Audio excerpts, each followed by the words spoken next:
महाभारत युद्ध से पहले श्री कृष्ण और कर्ण के बीच हुए बातचीत के जो अंश हम आपको बताने जा रहे हैं वह भी आपके कई सवालों का सटीक हल बताता है। कर्ण ने कृष्ण से प्रश्न किया, हे वासुदेव, जन्म लेते ही मेरी माता ने मुझे त्याग दिया, लेकिन सूरवीर पैदा होना भी क्या मेरा अपराध था?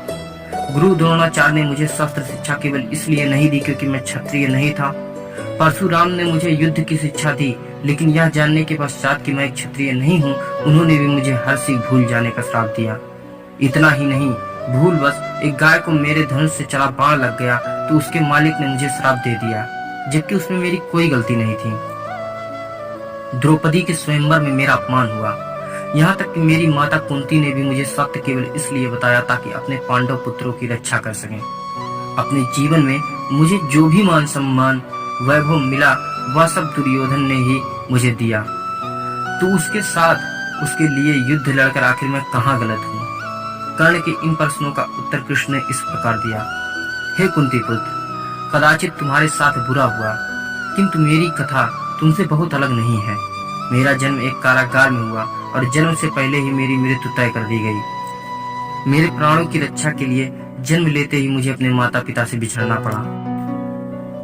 बचपन से ही तुम तलवार, घोड़े, रथ, तीर और धनुष के साथ खेलते हुए बड़े हुए हो, और मैं गाय गोबर की महक झोपड़ी यहाँ तक कि चलना सीखने से पहले ही अपने प्राण हरने के प्रयास से भी सहना पड़ा है मुझे। मेरे पास कोई सेना, कोई शिक्षा नहीं थी, लेकिन मुझ पर हमेशा ही उम्मीदों का यह भार था कि मैं सबकी परेशानी दूर करने के लिए पैदा हुआ हूँ। जब तुम सभी अपनी क्षमताओं के लिए अपने गुरुओं द्वारा प्रशंसा के पात्र बन रहे थे, मुझे अक्षर तक ज्ञान नहीं मिला। तुमने उस कन्या से विवाह किया जिसे तुम प्रेम करते थे, और तो और मुझे उन सभी गोपियों से विवाह करना पड़ा जो मुझसे विवाह करना चाहती थी या जिन्हें मैंने राक्षसों की कैद से मुक्त कराया।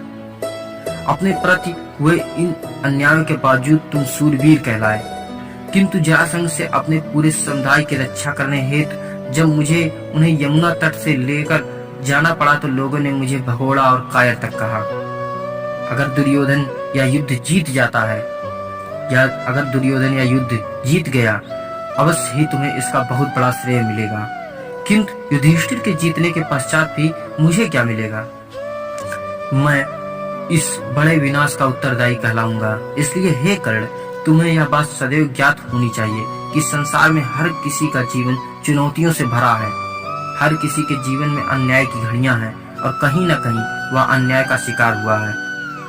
तुम्हारे ही कुल में न सिर्फ दुर्योधन किंतु युधिष्ठिर के साथ भी अन्याय हुआ है, किंतु सही क्या है यह तुम्हारे अंतर्मन को सदैव ही पता होता है। हमने कितना अन्याय सहा, कितनी बार अपमान की पीड़ा झेली, कितनी बार हमारे कार्यों और हमारी योग्यताओं को ठुकरा दिया गया।